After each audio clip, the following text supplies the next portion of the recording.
Vous souhaitez donner une orientation professionnelle à vos études et pour cela vous postulez pour un master professionnalisant. C'est une orientation qui vous engage non seulement pour votre cursus mais pour votre futur professionnel. Pour ce qui concerne les masters de l'INALCO, il y a d'une part les masters à mention professionnelle et d'autre part le master LLCER au sein duquel vous pouvez choisir soit l'option recherche, soit l'option professionnelle.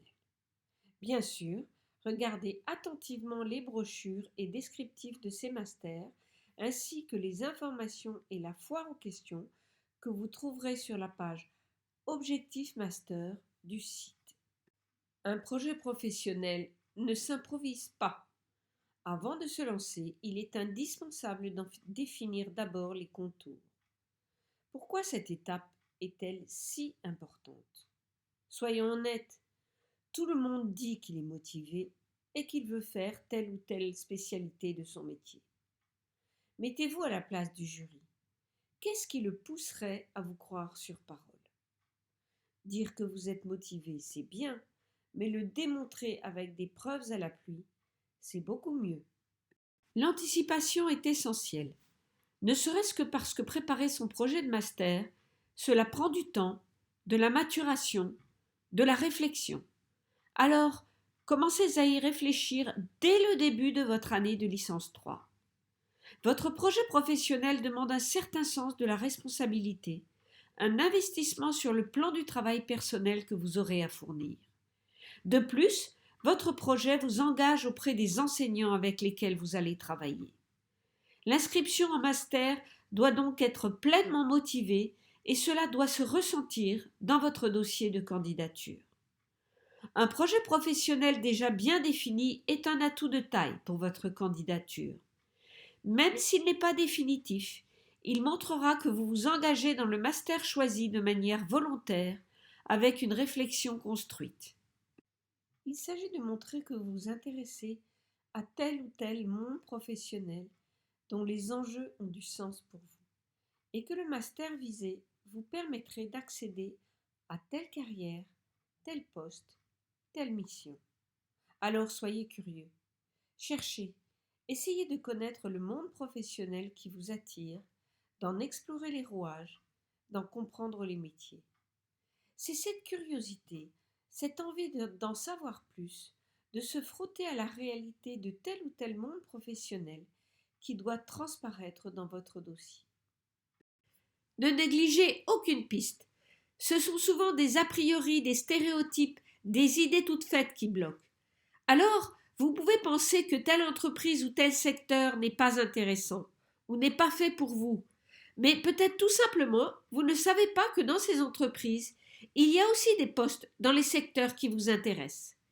Renseignez-vous sur les types d'emplois qui existent, les missions à réaliser, les horaires, les contraintes, les avantages, les difficultés. Plus vous aurez d'informations, mieux vous pourrez vérifier si ce domaine est fait pour vous et si vous êtes fait pour ce type d'emploi. Plus vous êtes clair dans votre projet, plus vous serez motivé et cette motivation sera un moteur durant vos études. Recensez bien toutes les expériences que vous avez. Cela peut être des stages, y compris des stages d'observation, mais aussi du bénévolat, des coups de main ou des expériences familiales ou amicales qui vous ont donné envie de vous tourner vers tel ou tel domaine. Dès la licence 1, vous avez la possibilité de réaliser des stages à plein temps ou à temps partiel. Cumuler des expériences de stage vous permettra de mieux savoir ce qui vous intéresse, de voir que des domaines que vous imaginiez passionnants ne sont finalement pas faits pour vous, ou que certains domaines que vous pensiez inaccessibles sont tout à fait à votre portée. N'oubliez pas qu'un jury de master aura du mal à privilégier la candidature d'un étudiant qui ne sait pas quelle direction prendre. Il est important que votre dossier montre que vous vous étiez renseigné sur le domaine professionnel vers lequel vous voulez vous tourner, même si cela évoluera durant vos années de master. Et si vous êtes invité à un entretien de candidature, il se peut que vous ayez à répondre à ces questions à ce sujet. Vous avez des rêves, des envies, des passions? Tant mieux, mais n'oubliez pas d'être aussi réaliste. Attention aux projets trop précis. Vous pouvez rêver de travailler dans la traduction de sous-titres de courts-métrages de fiction japonais, mais peut-être pouvez-vous envisager d'abord de travailler dans la traduction japonais-français, vous spécialiser dans la traduction audiovisuelle et ensuite dans la fiction. Attention également aux intitulés trop larges. Expliquez que vous souhaitez travailler dans les relations diplomatiques ou dans une institution internationale, c'est intéressant, mais beaucoup trop vaste. Il est important que vous puissiez préciser.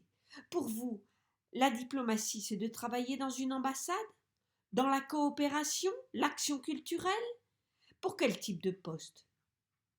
Et puis, à quelle institution internationale pensez-vous? Il n'y a pas que l'ONU. Avez-vous réfléchi au concours pour y accéder? Dans quel pays voudriez-vous travailler? Et puis, gardez les pieds sur terre. Il est important d'avoir des attentes réalistes. Vous pouvez rêver de travailler à l'international, mais soyez conscient que vous n'aurez pas nécessairement des horaires de bureau, ni que vous ne pourrez peut-être pas vivre à la campagne et avoir le temps d'aller tondre votre gazon tous les week-ends. Et bien sûr, intéressez-vous au master pour lequel vous postulez. Lisez les brochures, interrogez les anciens étudiants, les alumni, les enseignants. Cherchez les programmes, les descriptifs de cours, les projets réalisés. Essayez d'en savoir plus sur les intervenants qui sont souvent des professionnels. Dans quel domaine travaillent-ils? Quel est leur champ d'expertise? Et n'hésitez pas à comparer avec d'autres masters à l'INALCO ou ailleurs. C'est ainsi que vous pourrez conforter votre choix pour ce master et pas un autre. Il existe de multiples ressources au sein de l'INALCO et en ligne. Tout d'abord, bien sûr, le service d'insertion et d'orientation de l'INALCO, le SIOIP, qui aide les étudiants à trouver un stage.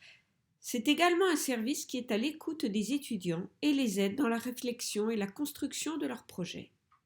Il y a aussi tous les outils du dispositif Objectif Master, des informations sur le site internet, une foire aux questions et des ateliers dont certains sont en ligne, sans oublier le réseau des alumni de l'INALCO. N'hésitez pas également à créer dès la licence 3 votre profil LinkedIn où vous créez votre réseau professionnel et à suivre régulièrement les informations qui s'y trouvent. Vous disposez de nombreux outils et ressources en ligne. Mais n'oubliez pas que ces informations doivent tout de même faire l'objet d'un examen critique de votre part. Vous devez toujours vous efforcer de ne pas prendre pour argent comptant tout ce que vous lisez, entendez et regardez. Un travail comparatif est bien souvent nécessaire afin de confronter les points de vue des différents professionnels et entreprises. Durant la période de vos recherches, votre projet va probablement évoluer. C'est normal. Il ne s'agit pas de présenter un projet professionnel définitif, mais de montrer que vous vous engagez dans ce master en ayant une vision de votre avenir. Bonne recherche, bonne chance.